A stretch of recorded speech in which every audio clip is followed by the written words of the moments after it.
এই সমস্যা কি তোমার? 2 দিন পর পর তোমার বাপের বাড়ি যাওয়া লাগে?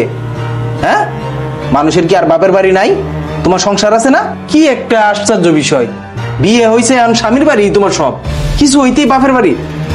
একটা অনুষ্ঠান হইলেও বাপের বাড়ি, কোনো কিছু নাম লইলেই বাপের বাড়ি বাপের বাড়ি। মাসে তুমি কয়বার বাপের বাড়ি যেতে চাও? কই মাসে কয়বার যাই? কয়বার যাও মানে? দেখো না মাসে কয়বার যাই আমি। শোনো, তুমি 2 মাস 3 মাস পরে একদিন বাপের বাড়ি যাইবা, আর তুমি ওই যে প্রতি মাসে তোমার বাপের বাড়ি যাইতে হইব, এইভাবে সংসার চলে না, বুঝছো? একটা সংসারের একটা দায়িত্ব আছে, সবকিছু একটা মেনটেন আছে। তোমার কোনো দায়িত্ববোধ বলতে কিচ্ছু নাই তোমার ভিতরে। আচ্ছা বুঝলাম, তুমি যাবে না?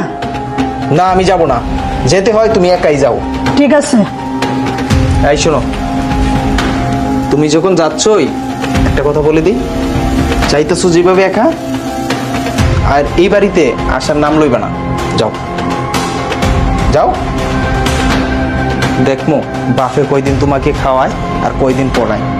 জামাইয়ের বাড়ি আইসা খালি বাপের বাড়ি বাপের বাড়ি, সংসারের কোনো একটা দায়িত্ববোধ তাদের ভিতরে থাকে না। আল্লাহ যে এদেরকে কি দিয়ে বানাইছে আল্লাহ মাবুদ জানে। হ্যালো আব্বা। হ্যাঁ মা বল। আজকে আমি বাড়িতে আসতেছি। আচ্ছা, বাড়িতে আসবি ভালো কথা। জামাই বাবুজি কোথায়? তোমার জামাই নেই, আমি একাই আসতেছি। কি কইতেছিস এগুলো মা তুই? আমি আর সংসার করব না, আমি একাই চলে আসতেছি। আব্বা কার সঙ্গে কথা বলতেছো? তোর বোন ফোন দিছে। কি কয় আব্বা? তোর বোন নাকি জামার সাথে ঝগড়া করছে, বাড়িতে চলে আইতাছে। কি কয় আব্বা? জামাইয়ের লোকে ঝগড়া করছে, তাই বলে কি আমাদের বাড়িতে চলে আইবো? আরে আসতে মানা করো, আর যদি আসে তাহলে বলো জামাইরে নিয়া আমাকে বাড়িতে আইসা 15 দিন থাকা যাক, আর নাই তো আর একা আসতে হইব না। বিয়া দিচ্ছি বোন, জামার বাড়িতে থাকবো, ঝগড়া হইব, হ্যাঁ আরো কিছু হইব, ভেজাল বিশৃঙ্খলা সংসারে করতে গেলে হবেই। হ্যাঁ, এগুলো মেনটেন করে চলতে হবে। যদি আর বেশি সমস্যা হয় আমরা আমাদের পক্ষে বলবো, আমরা যাই বুঝাম কি সমস্যা, কিন্তু ওই একা বাড়িতে আসতে পারবে না, আর বাড়িতে কোনো জায়গা নাই, একলা আসলে কোনো জায়গা নাই। জামাই নিয়ে আসবো, 15 দিন না 20 দিন থাকুক, আর জামাই নিয়ে আসতে হবে, জামাই না নিয়ে বাড়িতে আসা চলবে না।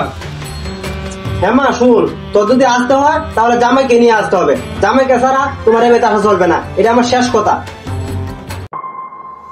হ্যাঁ দাঁড়াও, কি হয়েছে তোমার? আবার ফিরে আসলা কেন? হ্যাঁ, তুমি আমার মাফ করে দাও, আমি আর কোনো সময় এরকম করবো না। আমি এই সংসার ছেড়ে আর কোনো যাবো না, এই সংসারটা আমার। তুমি যা বলবে আমি তাই শুনবো। ঠিক আছে, উঠো। দেখছো, আমি সব শুনেছি।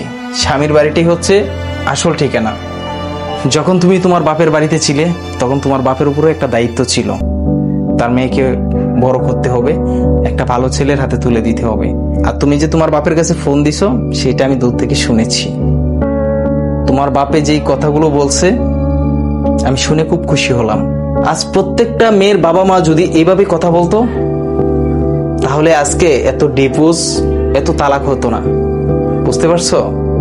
প্রত্যেকটা মা বাবার দরকার প্রত্যেকটা মেয়েকে এভাবে শাসনে রাখার, তাহলে আর সংসারটা ভাঙে না।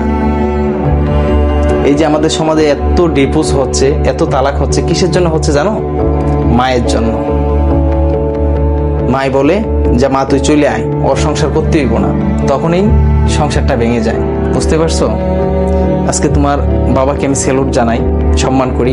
উনি যেই কথাগুলো বলেছে আমার খুব ভালো লাগছে। এখন থেকে ভালোভাবে সংসার করবে। যাও।